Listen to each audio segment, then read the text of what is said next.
Nesta reportagem, iremos falar de um calor tão intenso que até o sol tem procurado por uma sombra e uma água de coco para se refrescar. Imagina só, o termômetro subindo, o asfalto derretendo e o brasileiro suando como se estivesse em uma maratona de pimenta. É muita gente derretendo e precisamos entender o que tem acontecido. Falo do estresse térmico, aquele momento em que seu corpo diz: chega, não dou conta desse calor todo. O alerta soa claro. O aumento das temperaturas decorrente das mudanças climáticas pode representar uma séria ameaça à saúde. Um recente estudo conduzido por pesquisadores da Fiocruz revela que o estresse térmico está associado ao potencial aumento da mortalidade por doenças cardiovasculares e respiratórias. Com as mudanças climáticas figurando entre os principais problemas ambientais da atualidade e sendo elencada pela Organização Mundial da Saúde como uma das 10 principais ameaças à saúde, a intensificação do estresse térmico torna-se uma preocupação crescente, especialmente nas regiões tropicais. Esse fenômeno, manifestado em ondas de calor, não apenas desencadeia dores de cabeça, mal-estar e perda da agilidade motora, mas também destaca a urgência de ações para enfrentar os desafios impostos pelo clima e proteger a saúde da população. Mas afinal, o que é o estresse térmico e qual a diferença entre ele e a hipertermia? O estresse térmico é a adaptação do corpo à mudança da temperatura, tanto para o frio quanto para o calor. Quando o corpo não se adapta, ele sofre desse estresse térmico. Já a hipertermia é o aumento dessa temperatura corporal, que pode chegar até 40 graus, e leva o indivíduo a uma situação extrema onde ele precisa realmente de atendimento médico. Com essas ondas de calor que estão acontecendo agora, a gente pode ter episódios de estresse térmico e também de hipertermia, e pode levar os indivíduos a serem hospitalizados. É tão sério que ele pode desregular a fisiologia de adultos e crianças. Pode, por exemplo, secar o leite das mamães, pode levar o indivíduo a ter desmaios e até mesmo a morte. É importante lembrar que o estresse térmico e a hipertermia são condições clínicas graves e muitas vezes e precisam sim de atendimento médico. O termômetro do estresse térmico no Brasil atinge números alarmantes, como revelado por um estudo do Laboratório de Aplicações de Satélites Ambientais da Universidade Federal do Rio de Janeiro. Mais de 38 milhões de brasileiros estão agora expostos a condições climáticas que ultrapassam os limites ideais para a temperatura corporal humana. Segundo a pesquisa, o estresse térmico, causado por variações climáticas que elevam a temperatura corporal além dos 36,5 graus considerados ideais, não só representa desconforto, mas também cresce como um sério risco à saúde, especialmente para aqueles com condições médicas pré-existentes. O estresse térmico e a hipertermia podem trazer graves consequências à saúde. Por esse motivo, a gente precisa estar atento a maneiras de evitar que isso aconteça com a nossa saúde e também com a dos nossos animais. Então a gente precisa, primeiramente, ingerir bastante líquido durante os dias mais quentes. Evitar exposição solar nos momentos mais quentes do dia. Evitar também fazer exercícios físicos e esforços muito grandes dentro desses horários onde o sol está mais forte, onde a gente tem um aumento grande na temperatura. Também precisamos usar roupas bem leves, tecidos que não nos apertem e precisamos também estar sempre em locais arejados, onde tem uma boa circulação de ar. Vamos também evitar manter as casas muito fechadas. Com relação aos nossos animais, a gente também deve manter a tosa deles em dia, principalmente os mais peludinhos. Também oferecer para eles bastante água, bastante ambiente arejado, fresquinho, para que eles possam estar. Assim a gente garante a nossa saúde e também a saúde dos nossos animaizinhos.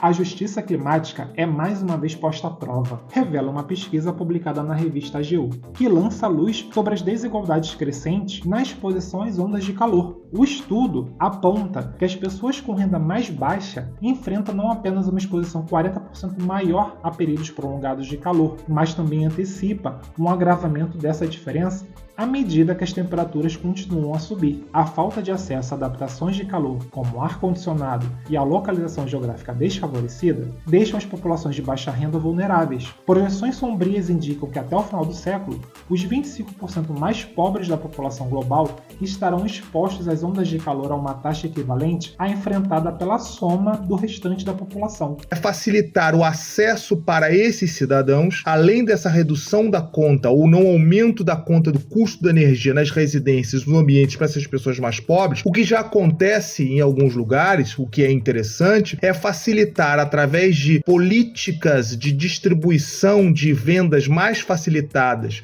ou seja, através de parcelamentos mais interessantes, sobretudo de aparelhos de ar-condicionado, que são aqueles que trazem maior conforto para os cidadãos. Tendo a redução do custo da energia, o que já acontece em alguns lugares, e esse parcelamento e facilitação desses aparelhos para essas famílias e essas pessoas mais pobres, você tem aí políticas que facilitam esse acesso, de uma forma em que você possa reduzir esse desconforto desse calor nas pessoas mais pobres. E claro também, sempre lembrando a conscientização do uso dessa energia em elementos para que não desperdice de uma maneira muito clara pelos efeitos que isso traz para a sociedade no longo prazo, como a gente tem visto, e também, evidentemente, o consumo responsável da água, que são os elementos que trazem para a sociedade um conforto maior. E as empresas que distribuem energia e distribuem esses aparelhos acabam sendo, acima de tudo, empresas onde o lucro é o elemento principal, tendo que o Estado tem que colocar subsídios para essa redução. Não há, nesse primeiro momento, isso. Lembrando, junto com o processo educacional, de que o conforto vem sempre com conscientização. E essa conscientização traz, no médio e, sobretudo, no longo prazo, benefícios para a sociedade. Agora vamos parar e pensar. Como será que as pessoas que estão na base da pirâmide social encaram esse calor todo? Porque, olha, se a gente refletir, os produtos básicos para dar uma aliviada no calor, como ventilador, ar-condicionado e até protetor solar, costumam dar uma inflacionada nessa época. Aí, meu amigo, vem aquele dilema. Compra e encara a conta de luz mais cara ou encara o calor do jeito que dá? E aí? Queria saber de você, que tá aí de boa. Talvez até vendo esse vídeo no ar-condicionado, na beira da piscina ou até no trabalho protegido do calor. Como será que a população mais simples sobrevive com isso? Porque essa briga com o calor não é fácil para ninguém, muito menos para os menos favorecidos. Mesmo com iniciativas como acesso ao ar-condicionado e campanhas de conscientização, a exposição a ondas de calor até 2100 aumentará consideravelmente para esse grupo, enquanto poucas mudanças são previstas para o terço de maior renda. Em 2100, estima-se que pessoas de baixa renda enfrentem 23 dias a mais de ondas de calor por ano em comparação com aquelas de renda mais alta. E os bens econômicos, eles acabam tendo um valor de mercado significativo que atinge a todos. Uma das estratégias mais utilizadas, o que é muito comum, sobretudo nas pessoas com renda menor, é reunião num mesmo ambiente para um mesmo aparelho, para um menor consumo de energia, de várias pessoas num mesmo ambiente, para ter ali um consumo de energia menor. E esse consumo de energia menor, para várias pessoas, acaba tornando a conta mais barata, que é uma estratégia muito comum nas casas dos cidadãos mais pobres, porque acaba sendo muito difícil ter estratégias diferentes dessas, porque o calor atinge a todos da mesma maneira. Somos seres humanos e os seres humanos têm um calor muito parecido. E o ventilador e, sobretudo, o ar-condicionado acabam trazendo estratégias de melhoria para esse movimento, ou seja, uma sensação de melhoria. A outra, muito comum, é o uso de espaços públicos gratuitos, como piscinas públicas e, sobretudo, as praias ou lugares onde você tem isso, onde as pessoas conseguem se refrescar. E aí você verifica exatamente nos ambientes de cidades onde há isso, um aumento de idas e vindas de pessoas nesse ambiente. Acaba sendo uma questão muito importante. E é fundamental também o consumo de água, que acaba sendo um custo muito, muito elevado nesse período, porque faz com que as contas fiquem mais caras e as pessoas tenham a necessidade de ter mais dinheiro para esse processo. Enfim, são estratégias complicadas, mas que acabam sendo muito importantes. O que elas precisam verificar é que quando você torna um ambiente coletivo mais amplo para o uso para esses aparelhos, que são caros em termos de energia, acaba sendo as estratégias mais comuns nesse sentido, sobretudo quando se tem uma renda menor para esse movimento de colocação de menos dinheiro nesse processo. Dessa forma, acredito que esse seja a estratégia maior, porque a individualização é só para aqueles que têm mais dinheiro, que têm vários ambientes numa casa e conseguem colocar poucas pessoas no ambiente a um custo de energia maior. E para essa redução, acaba colocando no mesmo ambiente as pessoas usando esses aparelhos. Eu acho que essas são as estratégias mais utilizadas dentro das casas e dos ambientes das pessoas com menos menos renda. A onda de calor que assolou o Rio de Janeiro em novembro bateu recordes alarmantes, conforme relatório do Alerta Rio. Em Guaratiba, zona oeste da capital, a sensação térmica chegou aos 59,7 graus às 8h10 da manhã,